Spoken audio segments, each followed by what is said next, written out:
조갑제TV 시청자 여러분 안녕하십니까. 2024년 3월 6일 오후 6시 53분입니다.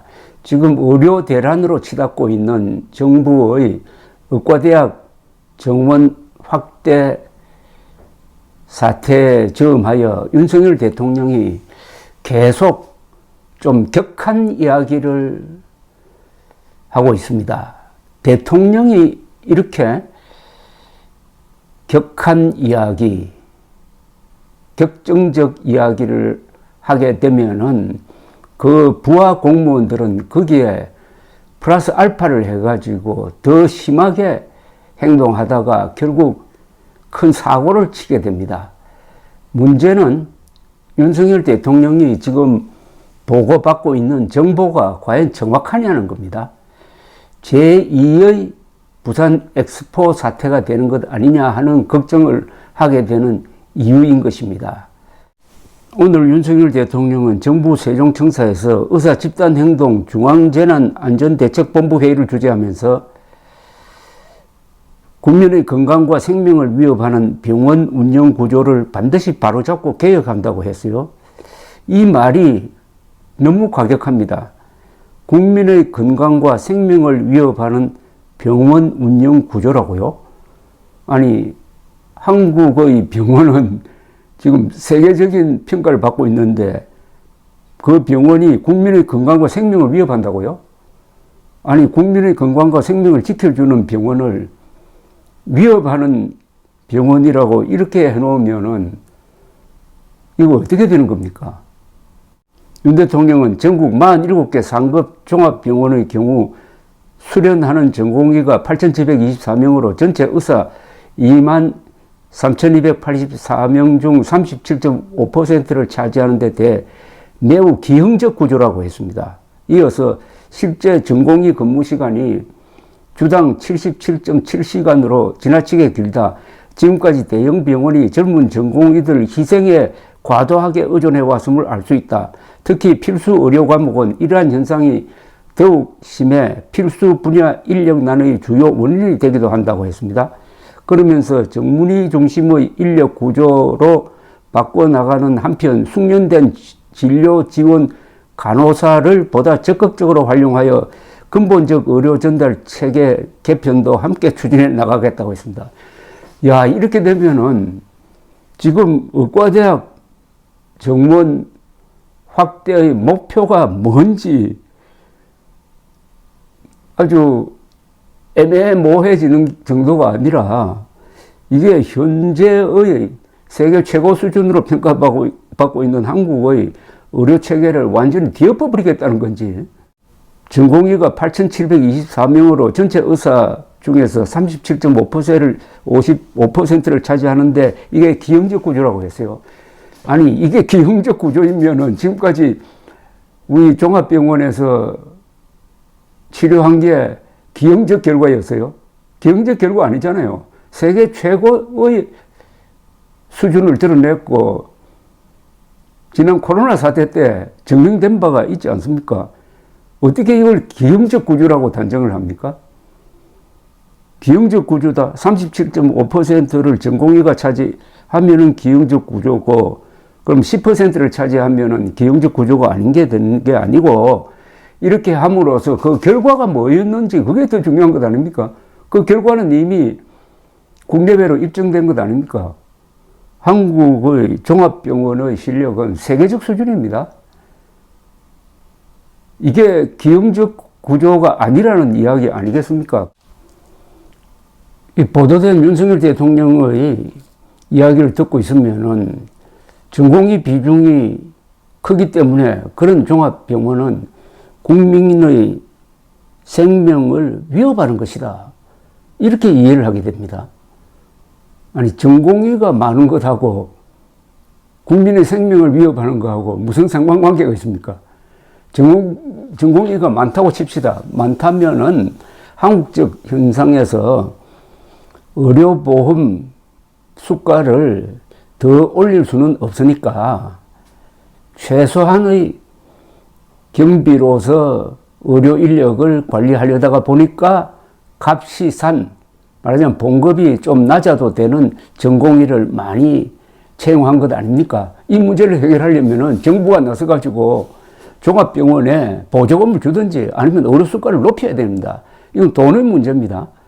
지금까지 계속되어 온 전공의 다수 병원 운영 체계가 한국적 현실과 한국적 고민을 반영한 것이고, 그것은 좋다 나쁘다가 아니라 그 성과를 보고 판단을 해야 됩니다. 그 성과는 대단한 거죠. 한국의 종합병원은 그 중에서 몇 개는 세계 10대 병원 안에 들어갈 정도입니다. 그러면은 세계 최고 수준의 성과를 올리고 있는 이유 중에 하나가 전공의가 많아가지고 비용을 조금 적게 쓰고 효율적으로 병원을 운영하는 것 아니겠습니까? 이걸 무슨 악이나 되는 것처럼 하면서 이런 기형적 구조가 국민의 생명을 위협하는 것이다라는 논리를 구사를 한다면은, 대통령이 그런 이야기를 한다면은 이거는 선동 아닐까요? 아니, 대통령이 이렇게 선동하면 됩니까? 그리고 대통령이 나와가지고 지금 전공의가 전체 의사의 37.5%를 차지하는 게 매우 기형적 구조라고 이야기를 한다면은, 아니, 병원 원장입니까? 대통령이 이런 전문적인 분야에 대해서 뭘 압니까? 밑에서 서 올린 걸 지금 읽고 있는 것 아닙니까? 이게 만약 틀려버리면은 어떻게 되겠습니까, 지금? 제2의 부산 엑스포 사태는 그냥 며칠로 끝났지만은, 이번 이 의료 대란을 부른 이 정책이 실패하면은 윤석열 대통령은 아주 무능한 사람으로 아마 이 총선도 망칠지 모릅니다.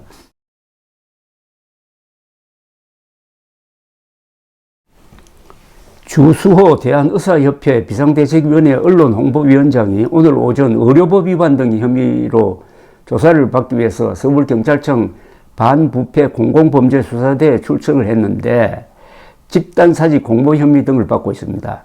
주 위원장은 경찰에 출두하면서 기자들에게 이런 이야기를 했습니다. 작년 4월 윤석열 대통령께서 미국 국빈 방문 당시 하버드 대학 연설에서 전 세계는 허위 선동과 가짜 뉴스에 의하여 자유와 민주주의가 훼손당하고 있다고 말한 것을 기억한다.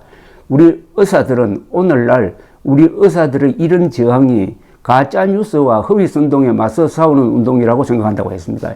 이 말은 윤석열 대통령 또는 윤석열 정부가 지금 의료 문제에 대해서 가짜 뉴스 허위 선동을 하고 있다는 이야기입니다. 이게 굉장히 과격한데, 윤석열 대통령이 오늘 한 말의 그 과격성과 비교하면은 어느 쪽이 더 과격한지 좀 차근차근 따져봐야 되겠습니다. 주수호 씨는 또 이렇게 이야기를 했습니다. 두려울 것도 감출 것도 숨길 것도 없기 때문에 떳떳이 조사받겠다. 2024년 의사들의 움직임은 비폭력 무저항 자발적 포기 운동이라고 명명을 했습니다. 정부가 더 이상 의사들의 자발적 포기 의미를 훼손시키지 말고 빨리 대화의 장으로 나올 수 있도록 고집을 꺾기 바란다라고 심경을 밝혔습니다. 대화하자는 겁니다. 근데 정부 쪽은 대화를 하려면은 지금 정원 2,000명 이걸 양보를 해야 되는데, 지금 분위기에서는 윤석열 대통령이 양보할 것 같지가 않습니다. 대화 없는 사태가 있을 수가 있습니까? 대화를 해야 될 것 아닙니까? 그런데 주 위원장은 MZ세대 의사들은 우리 세대와 완전히 다른 신인류이다. 선배들이 나서서 무엇을 시킨다고 들을 사람들이 아니다. 라고 했습니다. 자, 의사들, 특히 30대, 40대에 걸쳐 있겠죠. 전공의, 인턴 레지던트 의사들이 직장을 떠난 사람이 약 9,000명인데 돌아온 사람은 1,000명도 안 됩니다. 그러니까 대통령의 이런 격한 경고가 먹히지 않는다는 겁니다. 법리적으로 따져도 이들에게 정부가 할 수 있는 게 면허 정지나 면허 취소인데, 그게 과연 가능할까? 현재 법으로 그게 가능할까도 문제고, 그 정도는 아랑곳하지 않는다는 것 아닙니까? 오히려 면허 취소 또는 면허 정지를 밀어붙이는 과정에서 공무원들이 직권남용의 죄를 범할 가능성을 배제할 수가 없습니다. 이런 사정 다 아는 전공의들이 윤석열 대통령의 너무나 무리한, 그리고 의사들이 납득할 수 없는 이유로 이렇게 밀어붙이면은 그냥 돌아오겠습니까? 이거 큰 사태입니다.